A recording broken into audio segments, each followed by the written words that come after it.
What's going on, guys? Brad Messersmith from Slurve.com here, bringing you another GPP plays and strategy video. We are headed to the St. Jude Classic this week with the PGA Tour. It's really worth mentioning, first off, that obviously we're a week away from the U.S. Open. There's tons of qualifiers going on. At this time that I'm recording this on Tuesday afternoon, kind of evening, we've already seen lots of notable players withdraw. So really be careful when you're building your lineups that you're checking to make sure you're staying up on the news and you're making sure that the guys you're rostering are not in your lineups. Luke Donald is one. We've seen several other guys already withdraw. Looks like we're going to have probably a big list of guys by the end of when everything is all said and done that have withdrawn because they've qualified for the U.S. Open. Another thing worth mentioning is that with this week being just prior to the U.S. Open, we're really more susceptible to people withdrawing. We saw last year Dustin Johnson withdraw after 9 holes. He was 3 over par. Probably didn't like his chances of getting a top finish by the end of Sunday, so he decided to withdraw and leave early to head over to the U.S. Open last year. So something to keep in mind. It's obviously not very predictable. There are some guys, for example, Gary Woodland. He's going to need a 7th place or better to qualify for the U.S. Open next week. So he could be a guy where if he comes out and comes out flat, it's possible he withdraws early and takes the week off and calls it a weekend early. So, just something to keep in mind. Like I said, it's not going to be super predictable. We're not really going to know exactly how all the scenarios are going to play out, but we will have a good idea of at least who's qualified and who's not to kind of keep that in mind as we're selecting our rosters this week. In GPPs, we're certainly willing to take more risks, but some of these guys you may want to consider avoiding, like a Gary Woodland in cash, for that same reason. So I'm going to get right into it. We're going to talk about some guys that I really like for GPPs this week. A couple of these guys are younger, kind of newer golfers. We'll talk about their status going forward. First off, though, we've got a guy who is not a newer golfer, Ryan Palmer at 10,800. He's probably my favorite GPP play of the week. Worth mentioning, his current official world golf ranking is number 62. To qualify for the U.S. Open, the top 60 and ties qualify. So he's going to need, based on last year's points, he's going to need a top 10 or better.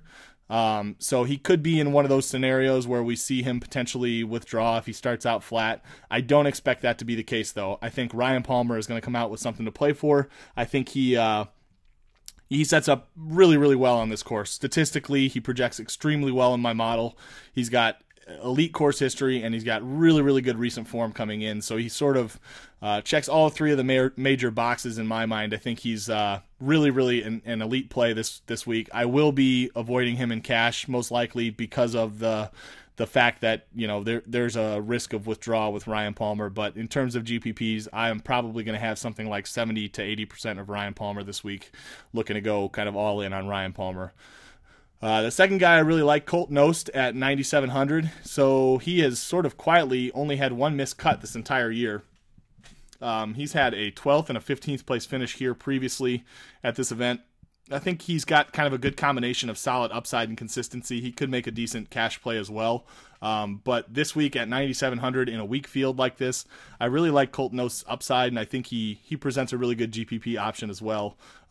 He also will be fairly popular. The top 2 guys on my list here are going to be probably somewhat high-owned, I expect, and will be popular options, but doesn't necessarily mean you can't roster them in GPPs. We're certainly willing to take on chalk, but that just means we have to differentiate our lineups other ways. So a couple of other guys that I think can help us do that. Wesley Bryan at 9,000. He's sort of been talked about a little bit on DFS Twitter, but Wesley Bryan is the web.com money leader right now.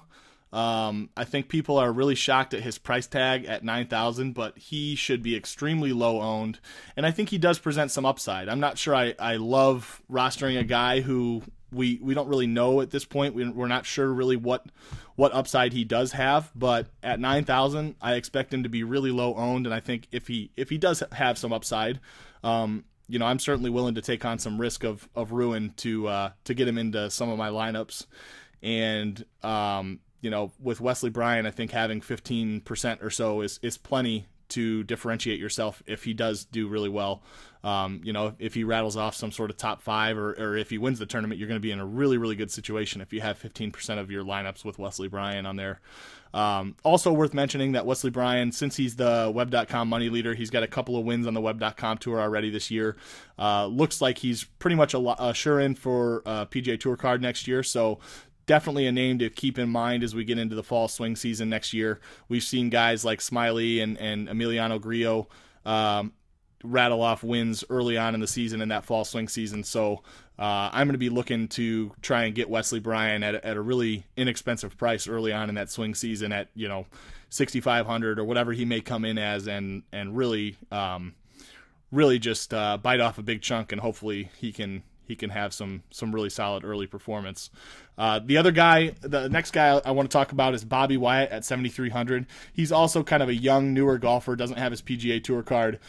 He is an Alabama superstar of a couple of years ago. He was a 2-time national champion with Alabama. Really, really talented golfer all around. Like I said, he's still trying to earn his tour card, so I think he's going to have something to play for. I don't expect him to have any risk of withdrawal.